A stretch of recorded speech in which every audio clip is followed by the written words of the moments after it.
प्यारे बच्चों, आपका ऑनलाइन क्लास में पुनः एक बार स्वागत है। जैसा हम लोग पिछले टॉपिक या कल के अध्ययन में हम लोग संयुक्त परिवार के प्रकार के बारे में अध्ययन किए थे कि संयुक्त परिवार के विशेषताएं क्या है, हम लोग इस चीज का अध्ययन किए थे। जो आज का टॉपिक है वो ये है कि संयुक्त परिवार के क्या प्रकार है या क्या गुण है या क्या लाभ है, इसके बारे में हम लोग आज अध्ययन करेंगे। तो जैसा कि आप लोग जान रहे हैं कि भारत आर्थिक संसाधनों की कमी रही है, तो जो समाज जैसा रहता है उसी तरह के वहाँ के कल्चर, वहाँ की व्यवस्थाएं खुद अपने आप डेवलप हो जाती हैं। तो उसी में से संयुक्त परिवार भी एक कारण है कि हमारे यहाँ चूंकि आर्थिक संसाधनों की कमी थी, तो संयुक्त परिवार में लोग रहेंगे तो सभी लोग एक साथ मिलकर काम कर सकते हैं। जो सक्षम है वो भी, जो अक्षम है उसको कोई देखने वाला मिल जाएगा। तो इस तरह से समाज रूपी व्यवस्था चल रही थी। अगर इसका हम गुण की बात करें कि संयुक्त परिवार का क्या गुण है, तो पहला होगा व्यक्ति का समाजीकरण। व्यक्ति का समाजीकरण।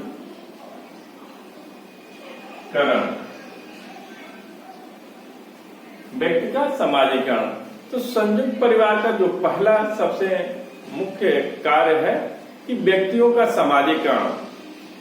पहले के जमाने में या कुछ साल पहले की पीढ़ियों में परिवार के ही माध्यम से लड़कों का समाजीकरण होता था। वहीं पे शिक्षा दीक्षा, वहीं पे नियमों कानूनों की व्यवस्था को जानना संयुक्त परिवार से ही शुरू हो जाता था। तो संयुक्त परिवार अपने सदस्यों को जो समाज में प्रचलित नियम है, प्रथाएं हैं, रूढ़ियां हैं, लोकाचार है, उसको सिखाती है। समाजीकरण का मतलब आप लोग 11th क्लास में पढ़े होंगे। समाजीकरण मतलब ये होता है कि सामाजिक नियमों को सीखना ही समाजीकरण होता है। सामाजिक नियमों को सीखना ही समाजीकरण है। तो संयुक्त परिवार व्यक्ति का समाजीकरण करता है। मीन्स जो भी समाज के नियम है, कानून है, लोकाचार है, प्रथाएं हैं, रूढ़ियां हैं, उसको सिखाता है और उसी के द्वारा व्यक्तियों को अनुशासित करता है। क्योंकि संयुक्त परिवार में बहुत ज्यादा लोग होते हैं, कुछ लोग यंग हैं, कुछ बच्चे हैं, कुछ बूढ़े हैं। तो बूढ़े जो अनुभवी लोग हैं वो अपने बच्चों को या जो भी घर पे बच्चे हैं उनको समाज के नियमों को सिखाते हैं और अनुशासित कर जिसका समाजीकरण जितना बेहतर होगा वो व्यक्ति उतना ही अनुशासित होगा और समाज उपयोगी होगा। तो जो पहला चीज है इसका कि संयुक्त परिवार व्यक्तियों का समाजीकरण करता है। दूसरा लेते हैं सामाजिक सुरक्षा। सामाजिक सुरक्षा। सामाजिक सुरक्षा संयुक्त परिवार क्योंकि 3 या 3 से अधिक पीढ़ियां एक साथ रहती है, लगभग 30-40 लोग रहते हैं। तो संयुक्त परिवार में होता यह है कि बहुत लोग रहते हैं। तो कोई बेरोजगार है, कोई विकलांग है, कोई बीमार है, कोई का एक्सीडेंट हो गया, तो कोई भी घटना घटती है तो संयुक्त परिवार है तो व्यक्तियों को संभालने में आसानी होती है या वो संभाल लेता है। यहीं पे अगर एकाकी परिवार में ऐसी कोई घटना हो जाए तो परिवार बिखर जाता है। बाकी संयुक्त परिवार एक ऐसी व्यवस्था है जिसमें व्यक्तियों को सामाजिक सुरक्षा मिल जाती है। जैसे कोई बीमार है व्यक्ति या कोई बेरोजगार है, तो जो व्यक्ति जिस लायक है वो कार्य करता है, एक व्यक्ति कार्य कर रहा है, दूसरा अगर बेरोजगार है तो कम से कम उसका भरण पोषण हो जा रहा है। अगर कोई विकलांग है तो भी, या बूढ़े बच्चे हैं, बूढ़े लोग हैं तो उसकी भी सेवा सुश्रुतता हो जाती है। तो सामाजिक सुरक्षा का भी एक बड़ा अच्छा प्रकार संयुक्त परिवार में देखने को मिलता है।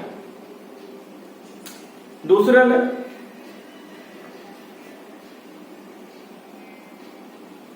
संस्कृति हस्तांतरण।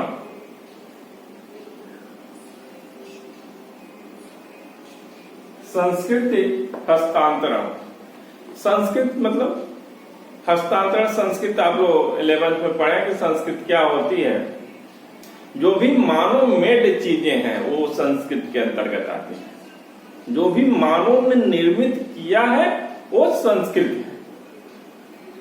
तो कहने का तात्पर्य ये कि संयुक्त परिवार में 3 या 4 पीढ़ी के लोग एक ही साथ रहते हैं, तो जो भी चीजें सीखा है, जो भी वो वृद्ध हैं या अनुभवी लोग हैं, तो जो बच्चे आते हैं तो जो भी उन्होंने सीखा है, चाहे नियम कानून प्रथा या पढ़ाई या लिखाई जो भी चीजें हैं, तो उसको एक पीढ़ी से दूसरे पीढ़ी को ट्रांसफर करते रहते हैं।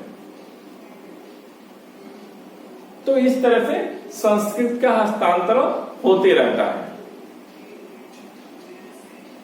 और अगर आप देखेंगे एकाकी परिवार है तो पति पत्नी दोनों कमाने वाले हैं और लड़का है तो उसका संस्कृत का हस्तांतरण वो शिक्षा के माध्यम से या स्कूल के माध्यम से या विज्ञापनों के माध्यम से, टीवी से, अन्य से होता है। बाकी संयुक्त परिवार है और वो वहां पे बुजुर्ग व्यक्ति है तो अपने जितने भी ज्ञान है, जितना भी अनुभव है, जितनी भी चीजें उसने सीखा या समाज में जो नियम है कानून है वो सारा का सारा एक पीढ़ी से दूसरी पीढ़ी को ट्रांसफर करता रहता है।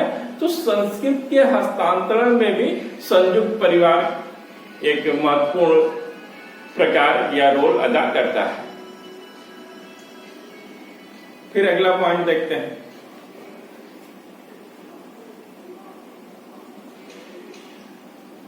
अनौपचारिक नियंत्रण।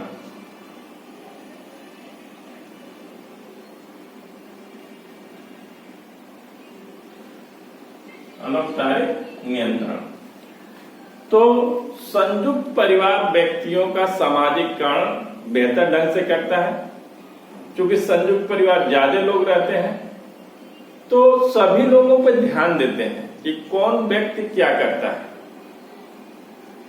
उनका जाना आना, क्या पढ़ रहा है, क्या लिख रहा है, कहाँ जा रहा है, कहाँ आ रहा है। क्योंकि कुछ लोग उसमें खाली रहते हैं तो उस पर ध्यान देते हैं। दूसरे, उनको बड़े छोटों का लिहाज दिखलाई देता है। क्योंकि 2-3 पीढ़ियां एक साथ रहती हैं तो बड़े का किस तरह से सम्मान करना है और छोटे को किस तरह से प्यार देना है ये भी सिखाया जाता है। क्योंकि संयुक्त परिवार एक ऐसी व्यवस्था है कि जिसमें व्यक्तिगत स्वार्थ की बात ही नहीं होती है, वो सामूहिक स्वार्थ या सभी लोगों पे सहयोग की भावना का दायित्व दिया जाता है। वो व्यक्तिगत स्वार्थ वहां पे आता ही नहीं है। जब व्यक्तिगत स्वार्थ आ जाएगा तो संयुक्त परिवार रह ही नहीं जाएगा, एकाकी परिवार में कन्वर्ट हो जाएगा। फिर तो संयुक्त परिवार अनौपचारिक नियंत्रण, 2 तरह से समाज में नियंत्रण होता है, औपचारिक अनौपचारिक। औपचारिक नियंत्रण मीन्स आपको कानून के माध्यम से या शिक्षा के माध्यम से सारी चीजों को सिखाया जाता है, ये औपचारिक नियंत्रण के अंतर्गत आता है। अनौपचारिक नियंत्रण आप परिवार से, पड़ोस से, अपने माध्यमों से सीखते हैं जो कि समाज के क्या नियम है, कैसे किसी बड़े को किस तरह से सम्मान करता है, छोटे की किस तरह से सहयोग करना है, किसी के साथ किस तरह से कोऑपरेट करना है, किस तरह से मानवीय मूल्यों को दूसरे के सामने प्रस्तुत करना है। इन सारी की सारी चीजें संयुक्त परिवार में दिखलाई देती हैं। तो संयुक्त परिवार व्यक्तियों का औपचारिक नियंत्रण भी करता है क्योंकि उसके पास समय है। कुछ लोगों के पास समय है जो आप पे ध्यान देते हैं कि आप क्या कर रहे हैं। एकाकी परिवार में ऐसी व्यवस्था नहीं है। अगर पति पत्नी माता पिता दोनों कमाने वाले हैं और लड़का घर पे है तो माता पिता अगर कमाने चले गए और फिर आ रहे हैं, थके हारे आ रहे हैं, फिर वापिस से कोई और उसी में काम घर ही पे कर रहे हैं, तो उनके पास समय ही नहीं होता है कि वो अपने बच्चों को देखें। तो फिर बच्चा पर नियंत्रण नहीं रह पाता है और माता पिता के आपस में ही कम मुलाकात हो पाती है, तो एक दूसरे के अंडरस्टैंडिंग या दूसरे के बिहेवियर भी वो नहीं देख पाता है, तो दूसरे जगह जाने में उसे अपने को समझ पेश करने में दिक्कतें आती हैं। बट संयुक्त परिवार में कई पीढ़ियां एक साथ रहती हैं, बड़ों छोटे उनके हम बराबर भी कैसे रहते हैं, ये सारी की सारी चीजें वो वहीं पे सीख लेते हैं। तो संयुक्त परिवार एक अनौपचारिक नियंत्रण का भी कार्य करता है। फिर अगला पॉइंट लेते हैं, स्वस्थ मनोरंजन।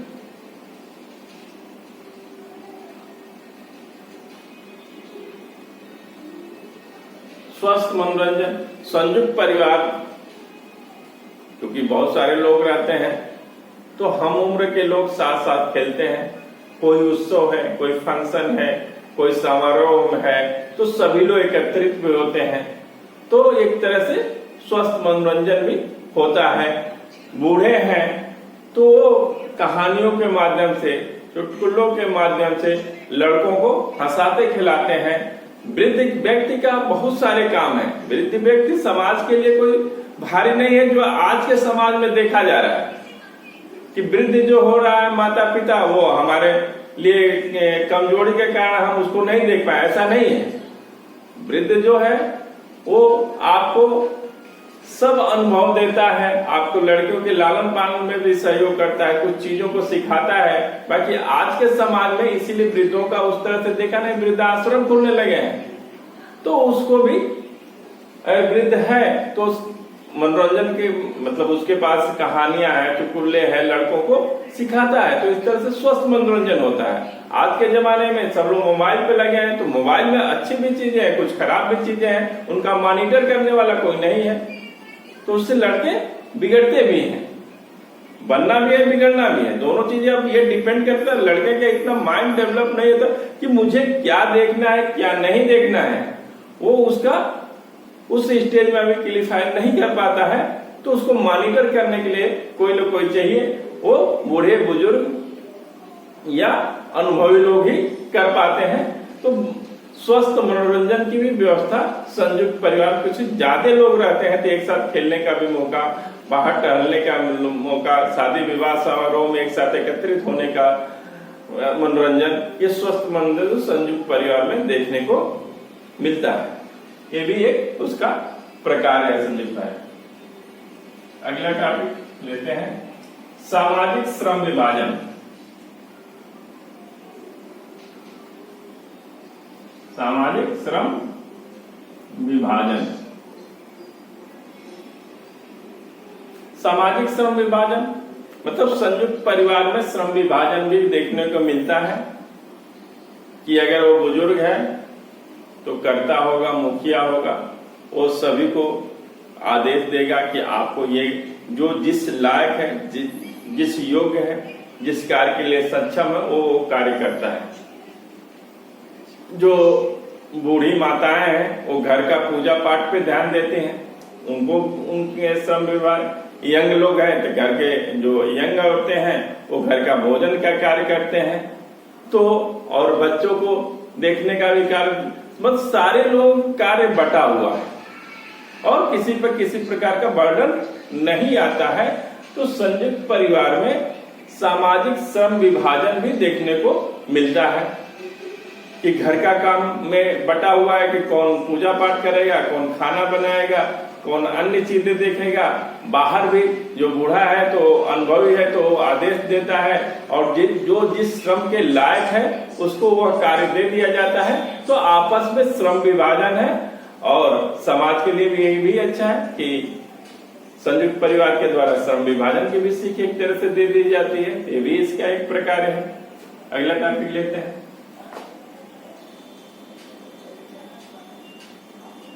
संपत्ति